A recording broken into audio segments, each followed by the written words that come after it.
crois que le président de la République est réputé pour une chose, en bien ou en mal, mais il tient ses engagements.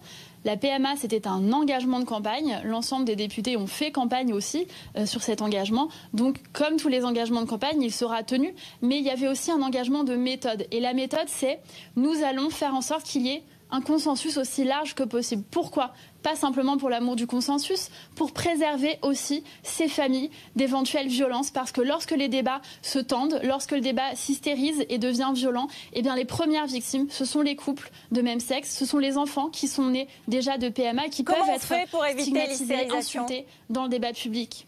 Comment on fait pour y éviter ? Eh bien, on fait comme on l'a fait jusqu'à présent, c'est-à-dire avec à la fois une grande détermination, mais aussi une grande sérénité. J'ai confiance dans les parlementaires. Vous savez, au final, c'est dans la main des parlementaires. Ce sont eux qui vont débattre et voter. J'ai confiance dans les parlementaires de La République En Marche pour qu'ils votent l'ouverture de la PMA pour toutes les femmes et qu'on mette fin à cette discrimination qui veut qu'aujourd'hui la PMA existe déjà.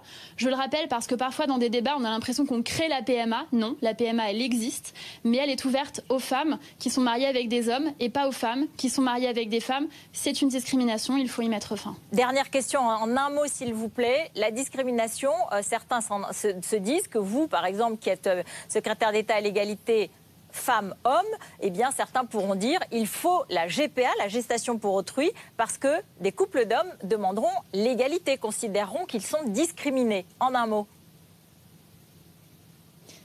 Je comprends la volonté de ces hommes, néanmoins j'y suis fermement opposée parce que je crois que c'est la porte ouverte à la marchandisation du corps des femmes et que nous devons protéger le droit des femmes à disposer de leur corps et de leur intégrité physique. C'est ma conviction personnelle.